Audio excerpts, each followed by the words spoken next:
Meanwhile, Bill Barr, of course, the former attorney general under Donald Trump, again pouring cold water on all these arguments you're hearing, especially the one from Trump himself. Trump repeatedly has said his upcoming criminal trials amount to, quote, election interference. Well, yesterday, also on Fox News, Barr called those claims silly.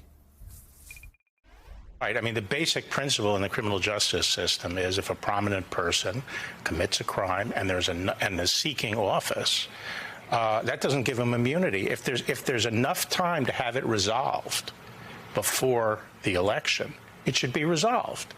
The idea that, oh, okay, well, I'm sorry, we'll let you run in the election and then after we'll address it, that's not a principle of the criminal. I mean, just think, some mayor charged with massive embezzlement, and he says, well, it's a year and a half to the election.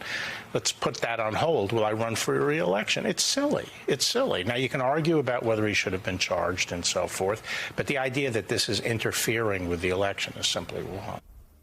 And Sam Stein, this is an argument we've heard from judges in these cases, too, which is particularly, I'm thinking of Judge Chutkan in the D.C. federal case around the election, saying, yes, March 4th is the date we begin your trial. I guess that's on the eve of Super Tuesday.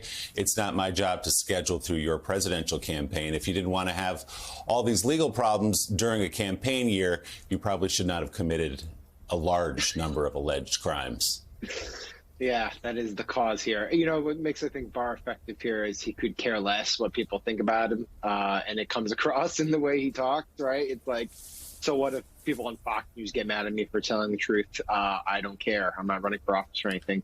And yeah, I think he's got a very valid point, not just legally, but, you could look at it the other way, right? It's a service to the voters, actually, to get this, to get the legal stuff out of the way, right? If you're a voter, if you're going to cast a vote in the primary, in an ideal circumstance, you would know if the person you're casting a vote for is going to be arrested, if he'll be able to even be on the ballot. These are major questions that need to be resolved before people cast ballots. And the idea that Trump can just push it off until after the election is pretty transparently an attempt by his team to try to run out the clock, get past the election, win office, and try to just get rid of all the legal problems that have been surrounding him over the past couple months. If I could, I want to go back to one point about Eastman, which I think is a valid point here. Why is he going on Fox News?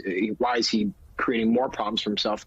I think this is sort of the underlying issue here that's happened, which is previously obscure lawyers like John Eastman. They found an immense amount of legal problems from their actions leading up to the 2020 elections and certification. They've also found a fair bit of celebrity. John Eastman is now a celebrity on the right. He goes to confabs and conferences. He's hailed as a hero in certain quarters of the conservative movement. And so there is an impulse that he is trying to resist, not very well, to go out and be celebrated, go out and do TV hits on Fox News. I think that impulse is problematic ultimately for these types of figures because they're going to lead them to say things like he did on Laura Ingraham's show. It's a good point, and you could say the same about Rudy Giuliani and Sidney Powell during the 2020 election. Why were they doing it? Relevance. They were on TV. People were talking about them.